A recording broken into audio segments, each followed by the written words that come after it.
Добрый день, меня зовут Инна, я даю уроки по скайпу, по фотошопу, иллюстратору и индизайну.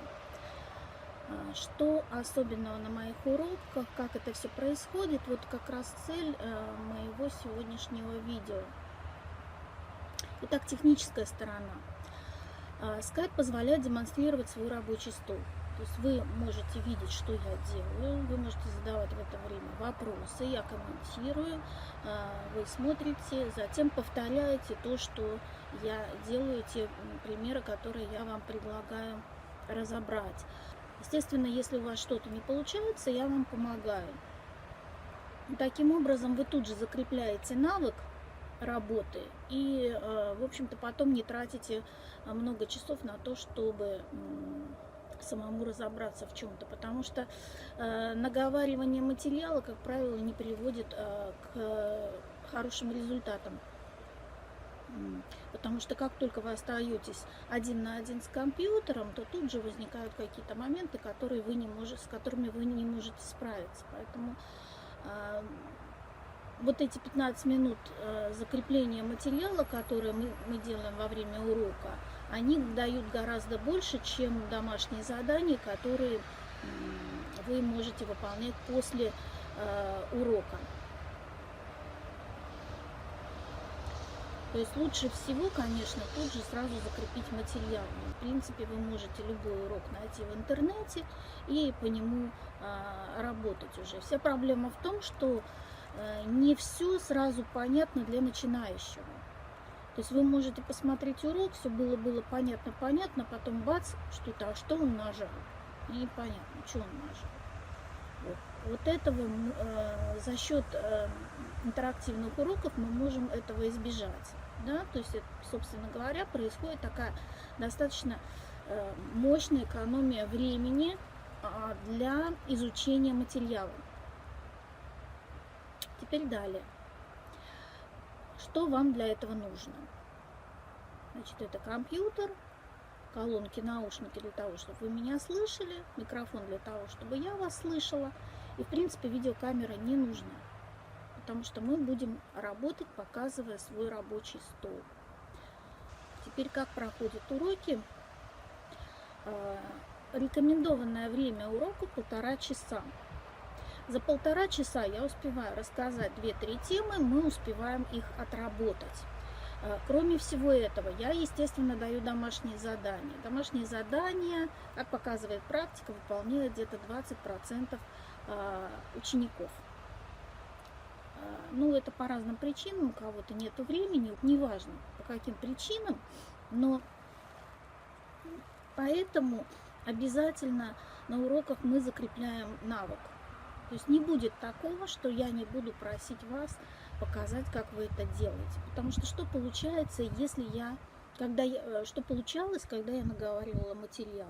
Получалось, через 5 уроков мы начинаем делать какую-то практическую работу, и все, что было на первом-втором уроке, благополучно забыто. И начинается откат назад, опять повторение того, что я уже говорила. То есть это неэффективно, и вы, в общем-то, впустую потратите свое время. Поэтому вот выработана такая техника. Как часто рекомендовано проводить уроки? Ну, не больше 3 раз в неделю, не больше. Есть некоторые исключения, которые я делаю, я про них потом поговорю. Значит, почему не больше 2-3 уроков? Потому что уроки насыщенные, информации очень много, и когда будет заканчиваться урок, вы будете чувствовать себя переполненными, да, и эту всю информацию надо пережить.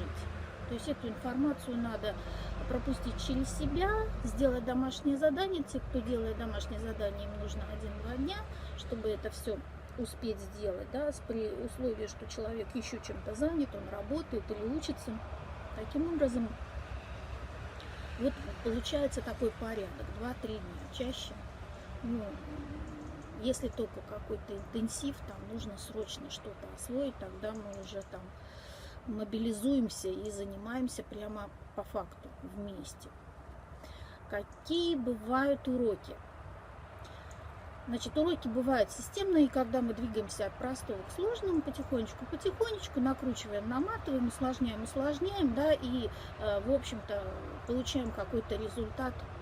То есть я говорю, все, уроки закончены, потому что мне обучать вас нечего, дальше нужно ставить задачи и их решать.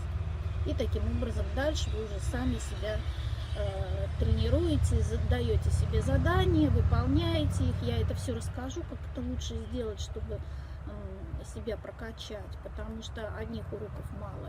Если вы прослушали там курс лекций, если вы там учились на каких-то курсах, поверьте, вам этого будет недостаточно, потому что программы очень сложные, это первое, то есть сами программы сложные. Кроме всего прочего, обязательно необходим опыт работы.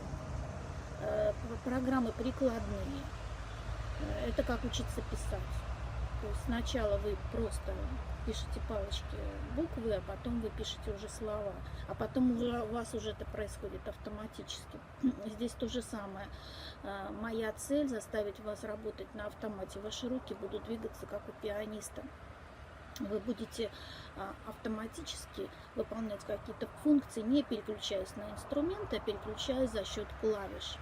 Ну и, естественно, вызывать какие-то меню, то есть двигать мышью по всему экрану для того, чтобы заниматься дизайном, не обязательно.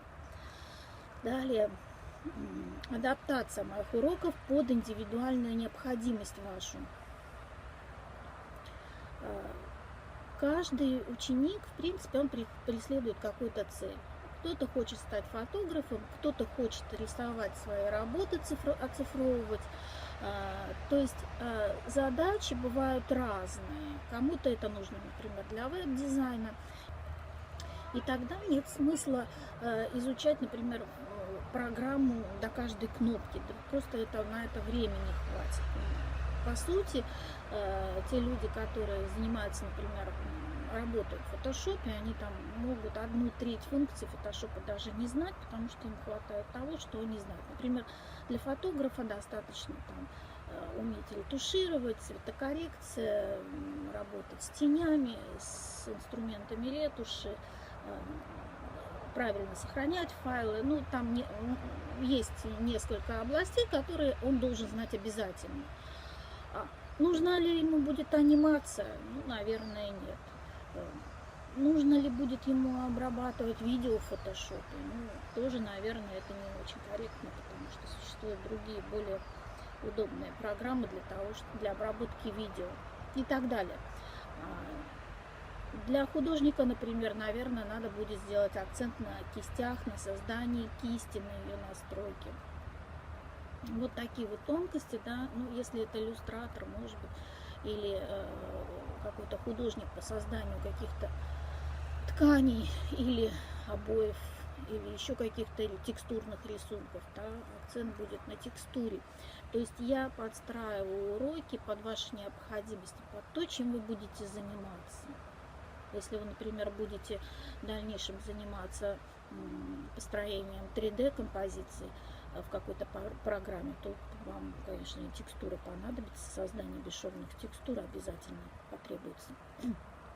Во время обучения вы в любой момент можете со мной связаться, и я буду решать ваши проблемы, потому что бывает так, что человек что-то хочет сделать, он тыркается, у него не получается, проходит 2-3 часа, и, в общем-то, убитое время. То есть я разрешаю звонить, я разрешаю мне написать в любой мессенджер, и я за 1 минуту решаю ваши проблемы, вы не тратите на это много времени. Хотя, конечно, потратить 2-3 часа на какую-то функцию, это очень полезно, потому что это запомнишь на всю жизнь. Но, наверное, вам это не сильно надо. Все-таки мы говорим сейчас об экономии времени, потому что занятия с репетитором стоят дорого, но это выгодно тем, что вы сэкономите время на разбор чужих видео, чужих роликов. И после моих уроков у вас уже таких проблем не будет. То есть я даю очень хорошую техническую базу. Вы сможете потом смотреть любой ролик и, в общем-то, его повторить. То есть знать, например, как делается там куча эффектов, не обязательно. Когда вам нужно, вы эту информацию находите и вы ею пользуетесь. Но для того, чтобы вам использовать эту информацию, вы должны хорошо знать, как работают программы. Какие еще бывают уроки? Кроме системных уроков, да, вот системные уроки от простого к сложному. Теперь дальше. Бывают уроки, которые целевые, когда студенту нужно выполнить там за 1-2 недели какое-то задание, которое ему нужно сдать. То есть существует определенный дедлайн, и вот тогда мы можем заниматься гораздо больше, гораздо дольше. Да, мы выполняем вместе работу. Просто в некоторых вузах совершенно не дают программы, а дают просто задание. Как студент его выполнит, это уже дело второе. И тогда мы вместе выполняем эту работу. Здесь уже не говорится о какой-то системности, здесь, дай бог, успеть к этим срокам сдать эту работу, сделать ее красиво и научиться ее делать от начала до конца. Ну, насколько этот урок эффективен, эти уроки эффективны? Ну, это ограниченное количество знаний. Да? То есть каких-то, может быть, чуть-чуть шаг в сторону, и человек уже не сможет сделать ту или иную функцию. Он сможет, может быть, простыми какими-то действиями, но они не будут эффективными в том плане, что это не будет профессионально. И есть очень простые функции в программах, которые позволяют делать все быстро и очень красиво. Если вы этого не знаете, то вы даже и не прогуглите этот вопрос.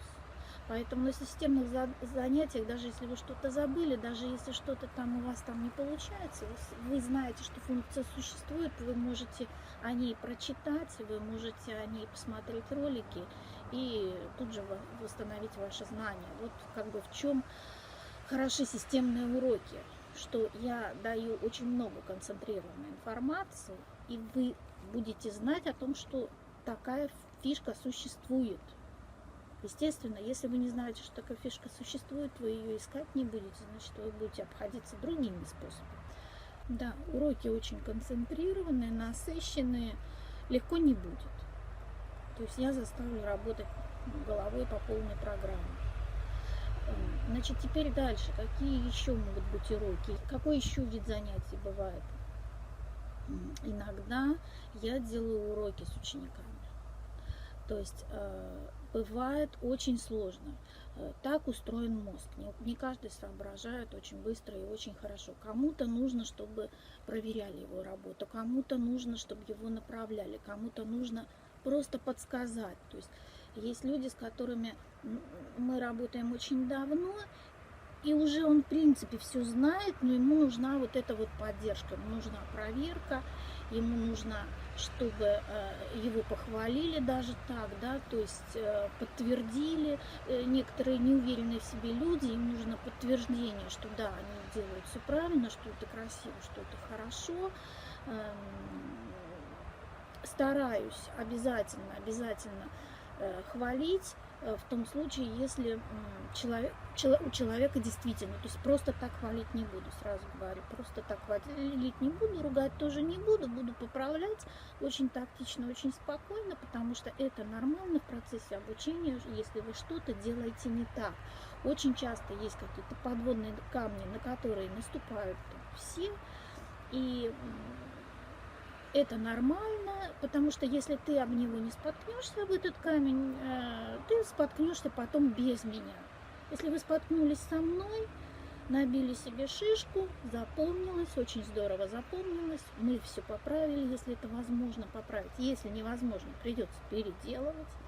Но это лучше со мной на уроке, чем это произойдет, когда у вас будет серьезная какая-то работа, и вы просто не уложитесь в какие-то временные рамки, потому что работа дизайнера в первую очередь это работа в определенных временных рамках. Если вы не успеваете, если есть дедлайн, вы не успеваете, вам за это не оплатят денег. Да? То есть, например, там конференция, какая-то выставка, к ней нужно сделать. Не успели сделать к выставке, все, больше работа не актуальна. Что еще я хотела сказать? Записаться на занятия можно либо через мой сайт, либо постучаться ко мне в скайп. Мы с вами можем провести 15-20 минут беседы для того, чтобы почувствовали себя уверенно в работе со скайпом. Я покажу наглядно, как это все происходит. Мы с вами пообщаемся. Если вам все понравится, мы будем продолжать занятия. То есть 15-20 минут собеседования, это бесплатно, ни к чему вас не обязывает. Мы можем поговорить с вами и решить там какие-то ваши проблемы. Стоит ли вам таким образом заниматься? Потому что я сразу скажу, что кому-то может быть удобнее походить на курсы, кому-то удобнее, не выходя из дома, заниматься тут за собственным компьютером с чашкой кофе. То есть это удобно. И никто рядом не сидит на стуле и не тыкает пальцем в ваш монитор. Очень даже мило. Теперь отзывы. Отзывы можно получить на сайте Профи.ру. Отзывы вывешены у меня на сайте тоже. Они реально не скопированы с Профи.ру. Я сразу вам об этом говорю. То есть там ни одного отзыва выдуманного нету. Мне это не нужно, потому что у меня есть отзывы реальные. Потому что занимаюсь я этим очень-очень уже давно, больше 10 лет. И поэтому этот вид деятельности у меня уже подтвержден. Какая проблема может возникать? Это когда компьютер перегружен, требуется перезагрузка. Это когда плохой интернет. И если вы живете в большом городе, то в принципе проблем нету, потому что есть опыт работы и с Америкой, и с Европой, Францией, Португалией, Испанией. Здесь все будет хорошо, если вы не живете в какой-то деревне. Или если вы не пользуетесь, ну, скажем, отельным интернетом. Я даю очень хорошую техническую базу. То есть вы будете чувствовать себя как рыба в воде в этой программе. У вас не, если у вас что-то пропадет, пропали панельки, это я даю прямо на первых уроках, интерфейс прямо на первых уроках, для того, чтобы вы... Интерфейсы сохранения данных, это прямо на первом уроке, для того, чтобы вы могли сразу начинать работать. Если у вас есть какие-то вопросы, можете их писать под видео, под этим на YouTube. Ну вот и все, наверное. Поэтому я вам всем желаю удачи, удачных дизайнов, чтобы у вас все получалось. А если что-то не получается, обязательно у меня спрашивайте, мы сделаем все. То есть мы можем сделать все. Это надо понимать. В этих программах можно сделать все. Только надо знать как. Приходите на уроки, не стесняйтесь задавать вопросы. Очень жду. Буду рада видеть вас на своих уроках. Всего доброго.